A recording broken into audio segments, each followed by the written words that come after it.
problem we have here, level 5, on a scale of 1 to 5. So let's see what's happening here. It's telling me that line L passes to 2 points, and the 2 points are 2, 6 and 4, 5. So this is line L.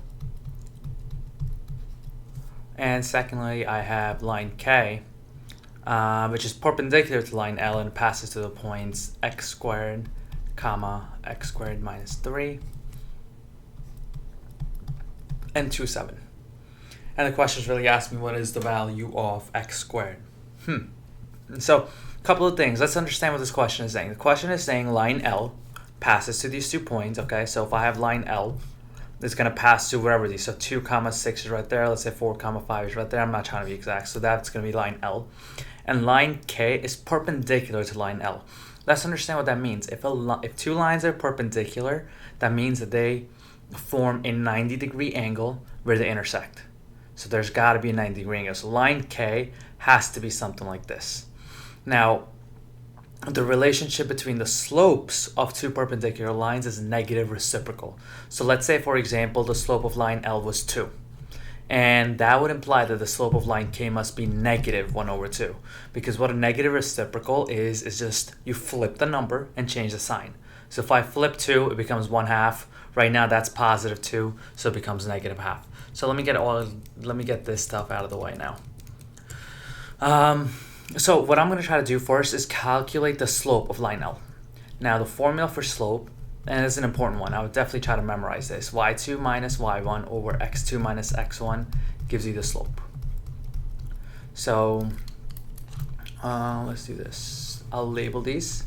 This will be my x1, y1, x2, y2. So let's just plug it back into the formula. So 5 minus 6 over 4 minus 2. So 5 minus 6 is negative 1. 4 minus 2 is 2. So slope of line L is actually negative 1/2. Negative 1/2. Now if I know that line K is perpendicular to this, I know that the slope of line K must be 2. So the slope here must be 2. Just because it needs to be the opposite reciprocal or the negative reciprocal. Keeping in mind what this formula is, I'm going to apply the same exact formula over here. Now let's say that this is my x1, that's my y1, that's my x2, and that's my y2. So y2 minus y1. Now my y1 is x squared minus 3 over y2, which is 2, minus x squared. And that must equal 2, because see how this formula gives me a slope? I know what the slope is. I know what my x1, y1, x2, y2 are. So I plug that in the formula. And now I'm going to still try to solve for x squared.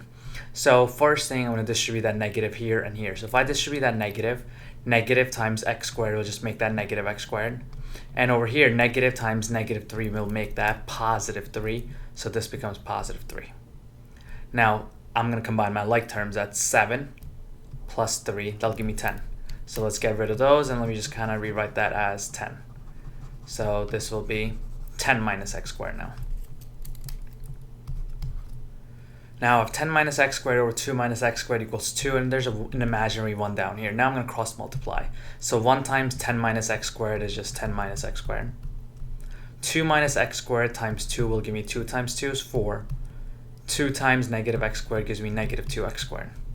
And now I have this final equation here where I'm going to start combining my like terms to solve for my x squared.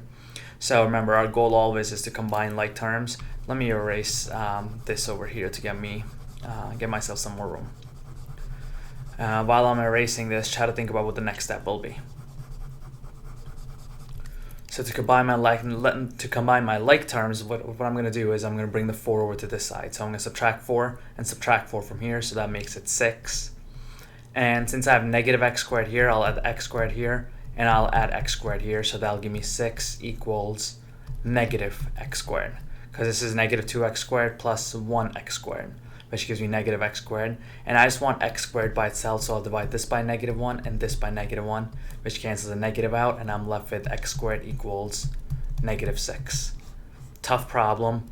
If there's one thing you want to take away from this, is this formula for slope y2 minus y1, where x2 minus x1 equals a slope, and then understand the relationship between the slopes of two perpendicular lines. They must be the negative reciprocals.